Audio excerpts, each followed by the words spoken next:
Katanungan galing sa isang mga kapatid natin, patungkol ito sa GCash, no? Sabi niya, Assalamualaikum warahmatullahi wabarakatuh. Ustad, may tanong lang po ako. Ano po ang pananaw ng Islam tungkol sa paggamit ng GCash o mga katulad na digital wallets?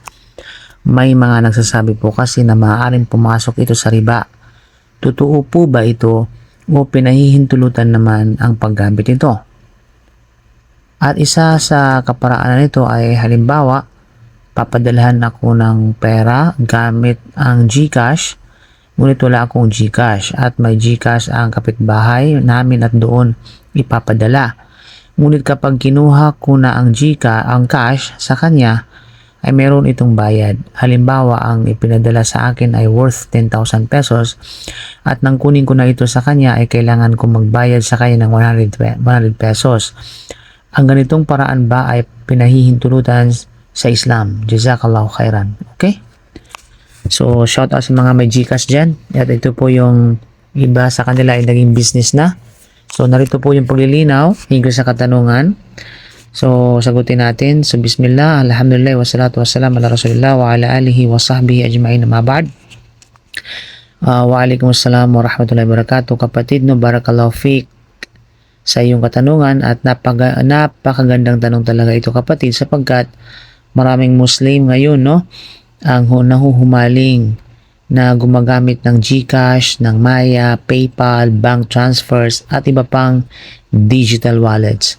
Kaya mahalagang malaman ang tamang hatol ng Sharia hinggil dito. Actually, maging dito sa Saudi Arabia, may mga digital wallets gaya ng basta yun na yun. So, pinahihintulutan ba ang GCash at ang pagsingil ng bayad sa pagkuha ng ipinadalang pera? Meron tayong principles, no? Basic principles hinggil dito.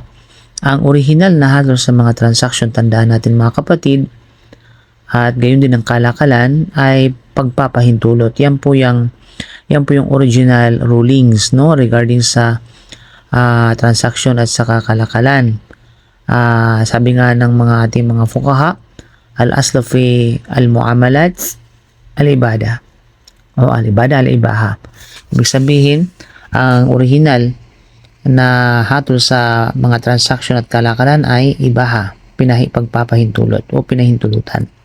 Hanggat walang malinaw na patunay na ito ay mayroong riba o di naman kaya mayroong gharar o matinding kawalang katiyakan, yun yung gharar, may pandaraya o iba pang ipinagbabawal.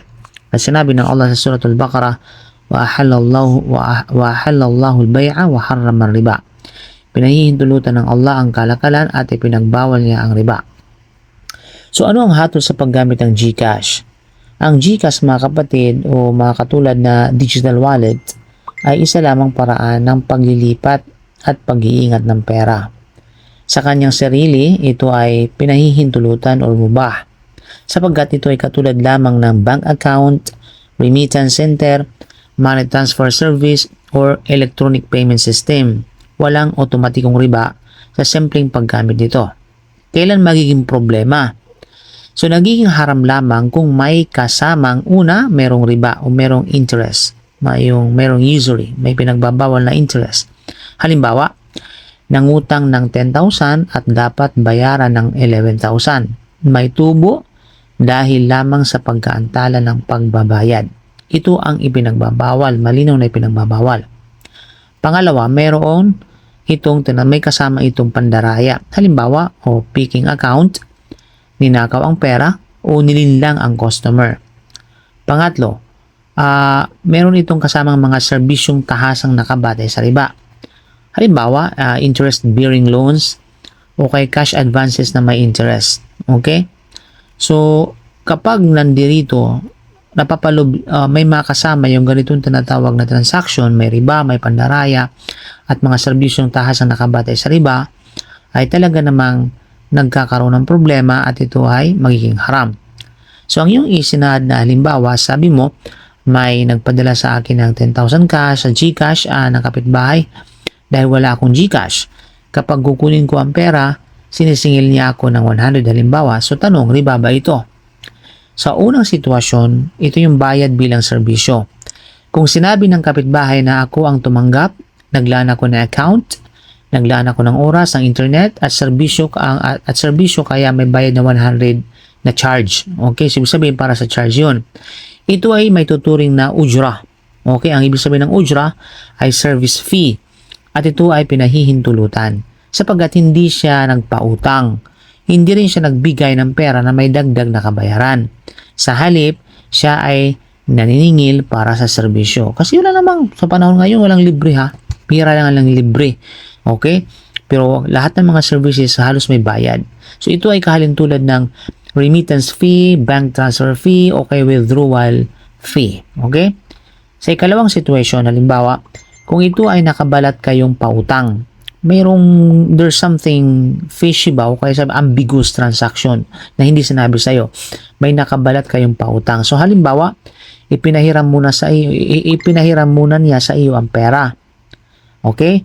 So, ibig sabihin, wala pang naipadala na pera na sa GCash niya. Sinabi lamang na may magpapadala sa iyo at sa pamagitan ng GCash niya. Okay? So, ang gagawin niya para dahil mamadali ka, o ano pa man, sasabihin niya, ipahihiramin muna kita ng pera, katumbas noon. Pagkatapos noon, ay siningil ka ng dagdag dahil sa utang. So, dito, lumalabas na utang. Hindi na siya service fee. Kung tinatawag na utang, dagdag sa utang. So halimbawa, pautang ko muna ang 10,000 mo pero bayaran mo ako ng 10,100 o higit pa. So ito ay malinaw na riba. So may pagkakaiba mga kapatid ha. Huwag kayong malito. So ito ay malinaw na riba. Sapagkat mayroon tayong sabi natin nakaulat na kung saan prinsipyo, kullu qardin jarra manfaatan fahuwa riba. Ang bawat pautang na nagdudulot ng pakinabang na itinakda bilang kondisyon ay riba. Okay? Especially ay yung tinatawag na mithlin bimithlin. Ibig sabihin ay magkaparehas, no? So, walang tinatawag na item involved. So, ito ay malinaw na riba. Bagamat ang sanad ng athar na ito ay may usapin, ang kahulugan nito ay tinatanggap ng mga fuqaha bilang prinsipyo at ito ay pinagtibay mga kapatid at ito ay ginawa ng sandigan ng ating mga scholar bilang tinatawag na prinsipyo pagdating sa riba. So, may mga fatwa ng mga contemporary scholars. Pinahihintulutan ng maraming mga contemporary fiqh councils ang electronic money transfer, ang digital wallets, ang remittance services basta ang kinokolektang bayad ay bayad sa serbisyo at hindi tubo sa utang. Kaya sa iyong situation kapatid, kung 10,000 ang ipinadala, 100 ang malino singil niya para sa paggamit ng kanyang GCash account o serbisyo, ito ay mas malapit sa ujra o service fee at ito ay pinahihintulutan. Ngunit kung wala namang serbisyo, ang dahilan ng dagdag ay dahil lamang sa paggamit ng pera o pagpapautang, ito ay magiging riba. Okay? Maging tinatawag na riba.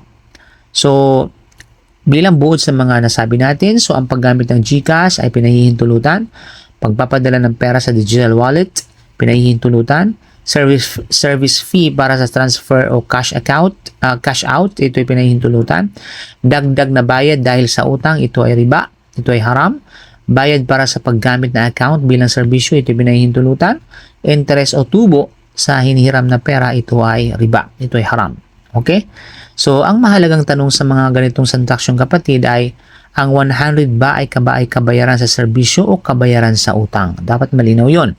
Kung ito ay serbisyo, pinahihintulutan. Kung ito naman ay tubo o pautang, ito ay riba. Kahit sinabi ng Allah, Ya ayyuhalladhina amanu taqullah wa dharu ma baqiya min ar-riba. Suratul Baqarah. Ano kayong mga sumasampalataya, matakot kayo sa Allah at iwan ninyo ang anumang natitira sa riba. Okay? So, sa madaling salita, ang paggamit ng GCash at ibang digital wallets ay pinahihintulutan sa Islam. Sa halimbawa, binanggit mo ang pagsingil ng 100 pesos kapalit ng pagtanggap at pag-cash out ng ipinadalang 10,000 ay pinahihintulutan kung ito ay malinaw na service fee or ujra at hindi tubo sa utang. So, malinaw mga kapatid. So, hopefully, meron tayong natutunan. Allahu a'lam bishawab. So, nakabihamdika asyhadu an la ilaha illa anta astaghfiruka wa atubu ilaik. Assalamualaikum warahmatullahi wabarakatuh.